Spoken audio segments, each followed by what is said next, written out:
que este nuevo oleoducto iba a generar como 52.000 puestos de trabajo adicionales. En realidad ha generado como 2.400 puestos de trabajo adicionales, ¿ya? Y en la práctica van a quedar como 300 personas más trabajando alrededor del oleoducto de crudos pesados.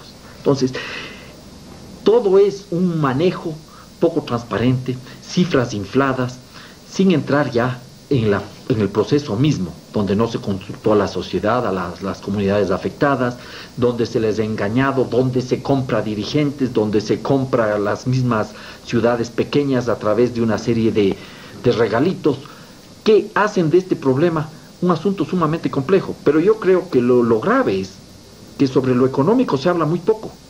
Desde el punto de vista económico, se pone en riesgo el potencial, por ejemplo, del desarrollo ecoturístico de la zona de Mindo y de otras regiones del país, ¿ya?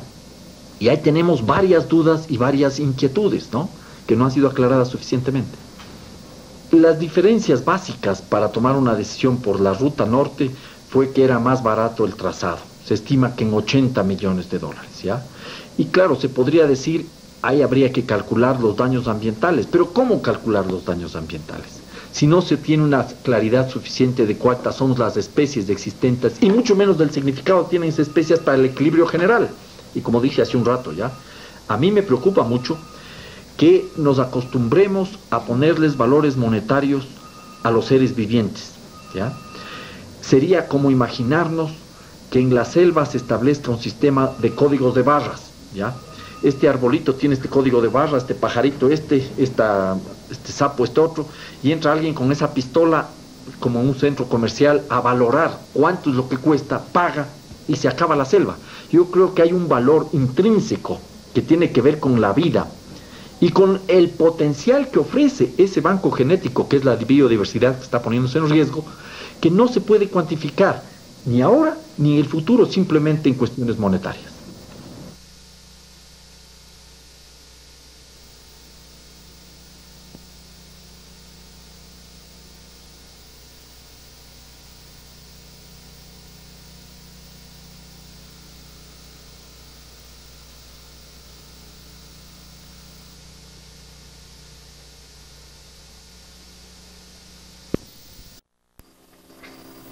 Casi un tercio del agua dulce de nuestro planeta proviene de la Amazonía.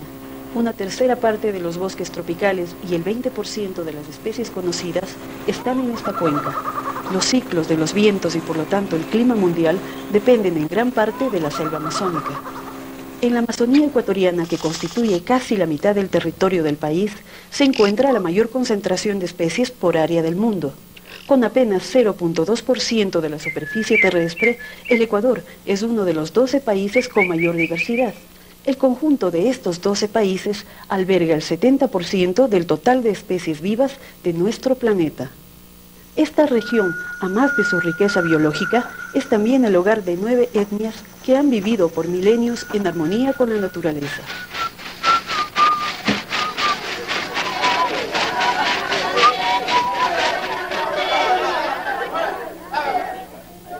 Este es el escenario en el cual se instaló la Texaco desde hace más de 30 años. Texaco ingresó al Ecuador en 1964.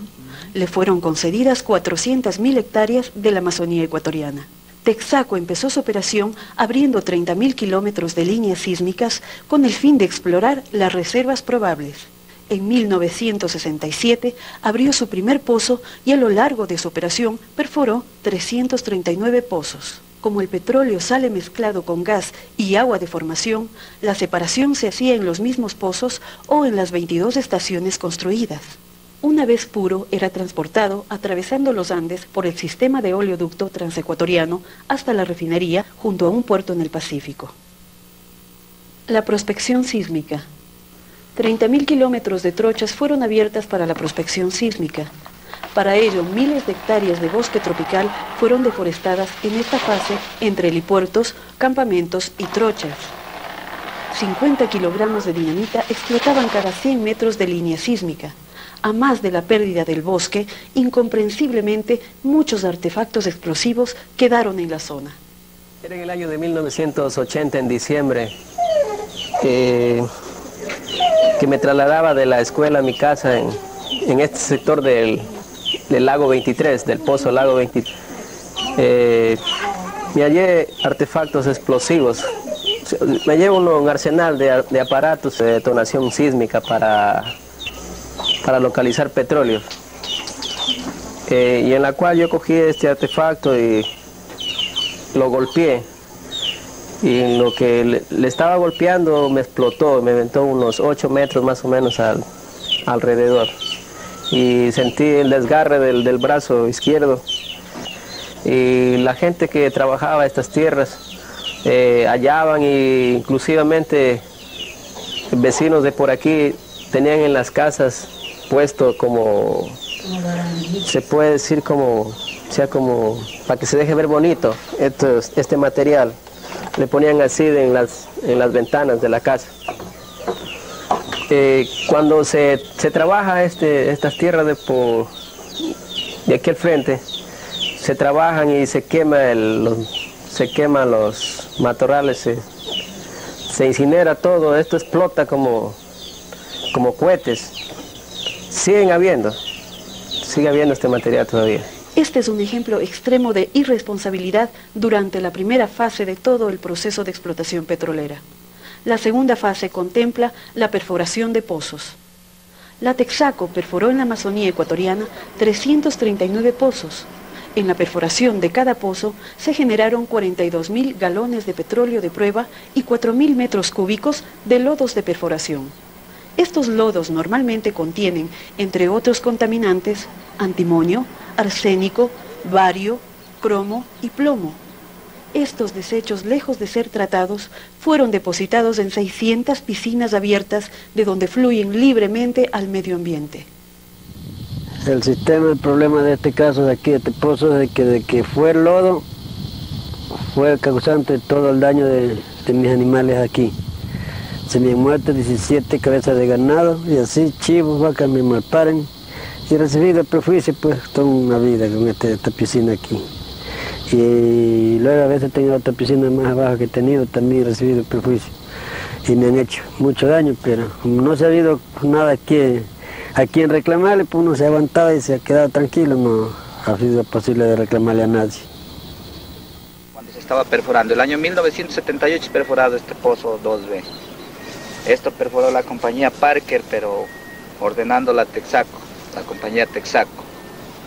Y yo soy testigo de que todos los pozos que perforó la Texaco entre el 78, 79, 80, hasta el, no recuerdo si estuvo hasta el 83, 84, al tiempo que se retiró la Texaco, todos los pozos que ellos perforaron tenían la costumbre de hacer la piscina. La Texaco, ella es culpable porque ellos han dejado todo contaminando así en esa forma. A las 6 de la mañana, yo que estaba aquí 6:30, encuentro toditos los animales alrededor, porque el animal sale y yo no sé qué es lo que tiene esto, porque el animal busca y comienza a lamber aquí. Si traemos los animales, comienzan a oler esto y lambe. El animal es, yo no sé, el animal es que es apetecido para lamber esta cosa. Ya. Yo tengo, y ellos tienen conocimiento, tengo más o menos más de unos 60 abortos en ganado, por cuestión de estos químicos, porque ganado que vacas preñadas, vacas de... La producción. El petróleo proveniente de la Amazonía ecuatoriana viene mezclado con una alta proporción de agua de producción y gas. El agua de producción contiene concentraciones de sales que superan 6 veces la concentración salina del agua de mar. Además, en esta agua se encuentran benceno, tolueno, arsénico, vanadio, cadmio, cromo, plomo y mercurio, entre otros. Un estudio realizado por científicos de salud pública de Harvard en las estaciones de producción de Texaco determinó en todas altas concentraciones de hidrocarburos policíclicos aromáticos, compuestos derivados del petróleo. Estos compuestos son altamente cancerígenos, por lo que la Agencia de Protección Ambiental de los Estados Unidos no permite la presencia de estos en el agua de consumo humano. El proceso final de separación del petróleo pesado y del agua de producción se realiza en un deficiente sistema de 3 piscinas interconectadas. Por esta tubería que que podemos ver que viene y termina acá, sale agua con desecho de sal y químicos, los cuales vienen a esta primera poza. Hay 3 piscinas que más luego podemos describirlas. Y cuando vienen acá, en primer lugar, a esta poza, caen las gallinas, todo, ellas se mueren, porque a veces logran salir, pero yo no sé qué contenido tiene, que empiezan a pudrirse las plumitas y todo el cuerpo y en realidad se mueren. Al tomar esta agua, las vacas, todos los animales, bueno, empiezan a flaquearse y después se ponen anémicos y mueren. Como ya dije anteriormente, hay 3 piscinas aquí. Esta es la segunda, que tiene el mismo contenido que la primera, con la única diferencia que aquí existe menos crudo. Pero la agua es la misma, ya que viene de arriba y yo no sé si se da la vuelta por ahí, pero al final sale acá. Esta es la segunda poza, o segunda piscina, como ellos dicen. De las 2 piscinas, la misma agua baja acá a la tercera, de la misma que hay un desaguadero en la parte inferior, la cual sigue un estero, el mismo que cruza por toda nuestra propiedad, llegando al río Dureno, el cual desemboca en el río Aguarico. Esta es aquí más o menos en el 83, algo así, 82, 83, ya. Yo aquí atrás de mi casa, pues como que ustedes se dan cuenta del río, pues no. Cogía mis anzuelos, como soy hombre pobre, me iba al río, botaba mis anzuelos ahí, y yo cogía pescado hasta de 25 libras, 15 libras, 17 libras. Ahora no se puede coger absolutamente nada porque el río lo más del tiempo pasa solamente lleno de petróleo. Ha habido mortandad de peces aquí, de lo que por acá, por el Pozo 4, Tacate 4, algo así, en tiempo que trabajaba la Texaco, derramó mucho crudo. Realmente con lo que llueve nomás, y de ahí nadie ha hecho una limpieza de nada. Ya totalmente. Mire, actualmente aquí en este río que ustedes lo están viendo ahí, normalmente no nos podemos ni bañar. De nada me vale yo vivir aquí al lado del río. No nos podemos ni bañar porque enseguida se nos enroncha el cuerpo y la verdad el caso no nos permite pasar con salud, digamos así. Ya, yo desde que ha habido estas contaminaciones, mi señora, mis hijos casi no pasan nunca buenos, si no son fiebres, son resfríos por ahí, totales que pasamos solo enfermos. La contaminación ha afectado también grandes extensiones agrícolas, dañando los cultivos de los pobladores. Han puesto ahí mismo, enterrando en filo del río, Ahí está pues, todavía crudo. Todavía está ahí.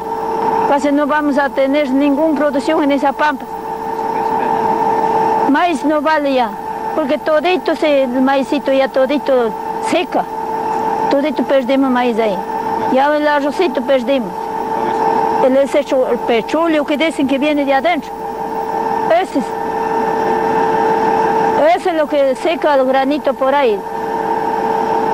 Durante la operación de Texaco se calcula que se quemaron 240.000 millones de pies cúbicos de gas, desperdiciando con ello un recurso de valor estratégico y favoreciendo el efecto invernadero. El oleoducto. Para transportar el petróleo desde los pozos de la Amazonía hasta los puertos de embarque en la costa, Texaco construyó 500 kilómetros de oleoducto principal. Según la Dirección Nacional de Medio Ambiente del Ecuador, de este oleoducto se han derramado 17 millones de galones de petróleo. Adicionalmente, se estima que se derraman semanalmente 8.000 galones de petróleo de los oleoductos secundarios y líneas de flujo. Las carreteras. La AID ha calculado que la industria petrolera en la Amazonía ecuatoriana construyó más de 500 kilómetros de carreteras, de las cuales el 90% construyó Texaco. Esto provocó la deforestación y colonización de más de 1 millón de hectáreas de bosque tropical, con la consecuente pérdida de biodiversidad. Este daño es imposible de calcular, ya que no existen inventarios previos a la operación de Texaco. Estas carreteras fueron cubiertas con crudo de desecho proveniente de las piscinas como alternativa barata de mantenimiento. Nos estábamos dando cuenta de que poniendo un poco de gasolina en la carretera, donde está el polvo encima, se puede tranquilamente apercibir que, o sea, no apercibir, sino atactar, ya, de que es petróleo. Lo único que nosotros, el petróleo es como se ha vuelto como en forma de polvo y nosotros lo respiramos cada vez que nosotros viajamos, andamos por aquí, porque cada que pasan los carros levantan el polvo.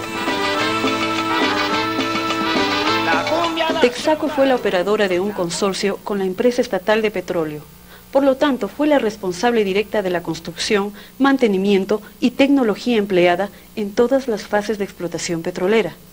Según la cláusula 46 del contrato con el gobierno ecuatoriano, Texaco estuvo obligada a adoptar las medidas convenientes para la preservación de la flora, fauna y demás recursos naturales, así como también evitar la contaminación de las aguas, de la atmósfera y de la tierra, bajo el control de los organismos pertinentes del Estado.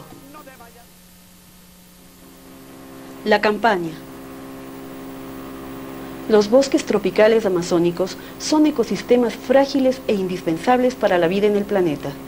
No podemos admitir que Texaco haya destruido en un cuarto de siglo la armonía en la que han interactuado plantas, animales y pueblos durante milenios. Desde 1991, grupos ambientalistas, de pobladores e indígenas han iniciado una campaña para que Texaco limpie lo que ensució.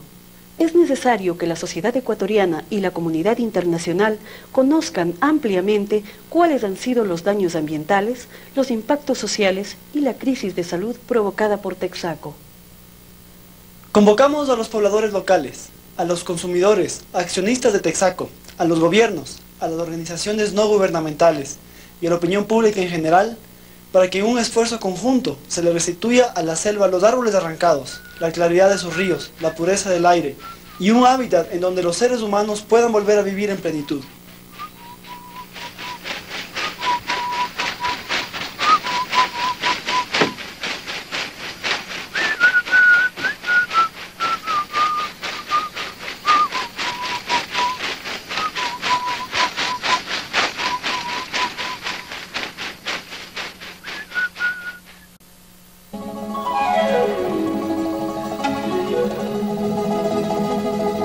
Ayip y sus vecinas, en el sur de la Amazonía ecuatoriana.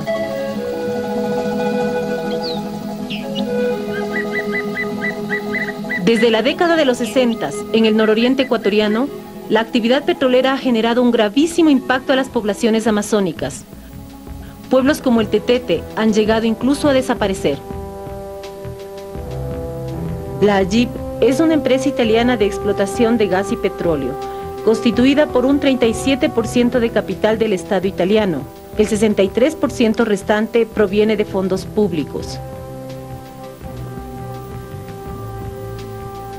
En el Ecuador, Ayip y otras empresas como Repsol y EPF Burlington exploran y explotan petróleo en áreas que por su riqueza biológica son frágiles y protegidas.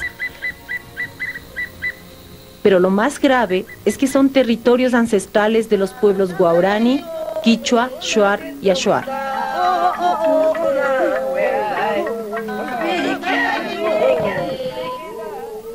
El impacto de la actividad petrolera. El impacto social de la explotación petrolera es muy grave. Por ejemplo, el 70% de la población guaraní está contagiada con una epidemia de hepatitis B y C, fruto de su participación en la exploración y extracción petroleras. Esta enfermedad no tiene remedio y este pueblo milenario también está en peligro de desaparecer. El bloque 10 y la Ayip. Ayip es actualmente la operadora del bloque 10 en el centro de la Amazonía ecuatoriana, en la provincia del Pastaza, en un área de 200.000 hectáreas. En 1988, pese a la oposición de las comunidades locales, se inició la exploración en el bloque 10, generando un proceso de división y descomposición del sistema organizativo indígena. Para avanzar en las actividades petroleras, las empresas obtuvieron la protección de miembros de la Policía Nacional, del Ejército y seguridad privada que incluye perros entrenados.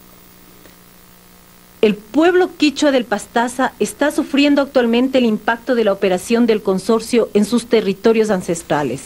Escuchemos lo que nos cuentan. Para nosotros las comunidades indígenas, el territorio es nuestra casa, el hogar donde vivimos desde hace miles de años. Es además un espacio sagrado en donde está el espíritu de la salud y la vida misma.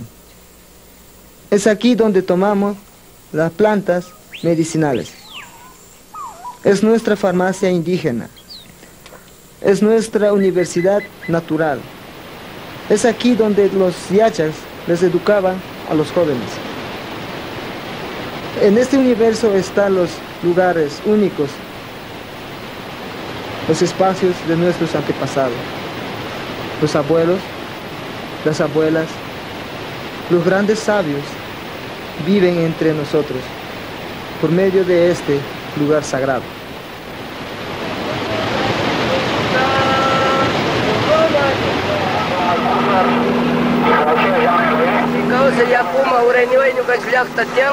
Y kaita ya kastuni pimillam chis nukan manarmasa ungay la teba tukuya kuturo tukuya ay chawago na tukuyambo anjis tukucho y chita por favor y más hasta kaibe rikunchi compañero kai manavali wawagunas y chituru ya guna tarmasa kicharisha tukuwanyuguna kai